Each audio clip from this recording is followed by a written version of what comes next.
Évidemment, ce classement, vous l'attendez tous. On va commencer avec ça. Regardez, c'est ce qu'on appelle, ce que l'on vous dévoile ce soir. Les Marseillais qui ont répondu à cette question, qui a la capacité, dans les différentes personnalités que l'on a proposé aux Marseillais de faire un bon maire de Marseille.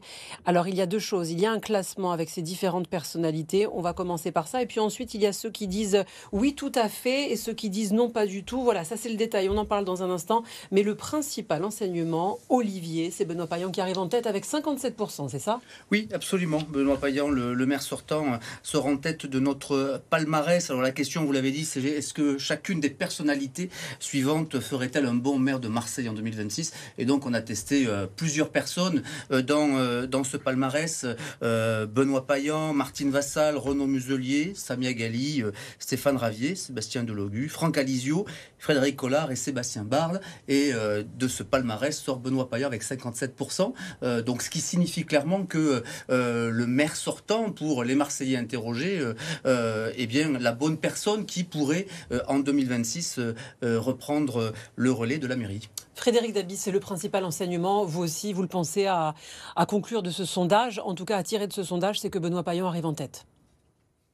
Oui, il arrive nettement en tête. Ce projet qu'il est déjà, il est sortant. Et c'est vrai que par rapport à l'enquête faite en 2023, on voit qu'il s'enracine, qu'il devient le maire naturel pour les Marseillaises et les Marseillais. 57%, il ferait un bon maire. 22%, c'est tout à fait le cas. Et c'est vrai que quand on dit que c'est tout à fait le cas, c'est clairement une sorte de socle électoral. Et il devance de 10 points Martine Vassal, de 20 points Renaud Muselier. Il n'y a pas de match par rapport aux autres prétendants. Ce qui frappe dans ce classement aussi, c'est les places très modestes de deux personnes qui s'annonçaient comme des prétendants à la succession de Benoît Payan, à savoir Sébastien Delogu, seuls 29% considèrent qu'il fait un bon maire de Marseille, et Franck Alizio du Rassemblement national, seulement 23%. C'est un très bon indicateur pour Benoît Payan quand on connaît les circonstances de son élection. Il n'a pas été élu sur son nom en 2020 puisqu'il était numéro 2 derrière Michel Robirola. On voit très bien que maintenant, il fait partie, j'ai envie de dire naturellement, il s'ancre dans le paysage politique marseillais et les Marseillais ont envie de lui encore pour 2026.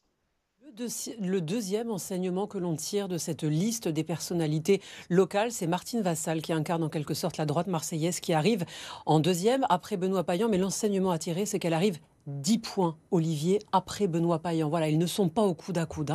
Non, ils ne sont pas au coude à coude. Elle arrive deuxième en effet avec 47% et elle est à 10 points de Renaud Muselier qui est à 37%. Et en effet, on voulait identifier quelle était la dynamique à droite. Qui portait la dynamique à droite de Martine Vassal et de Renaud Muselier? Vous savez qu'il y a forcément un match et les électeurs de droite voulaient savoir qui finalement pourrait challenger Benoît Payan. Et c'est Martine Vassal, la présidente de la métropole, la présidente du conseil départemental. Et je crois que du côté du camp de Martine Vassal, ça permet aussi probablement de rassurer une stratégie et de consolider une ambition. Voilà, Lakisola, comme le dit Olivier Biscay, directeur des rédactions de La Provence, ces sondages, ils ont un intérêt pour ceux qui vont le lire, ils ont aussi un intérêt pour ceux qui sont à l'intérieur, c'est-à-dire les personnalités politiques, ça leur donne des indicateurs en fait, ces sondages. Tout à fait, et je pense que c'est aussi la confirmation d'une stratégie, puisqu'on voit que le couple de tête finalement est le couple de l'exécutif de la ville et de la métropole de Marseille, ce qui marque finalement que dans une ville qui se transforme,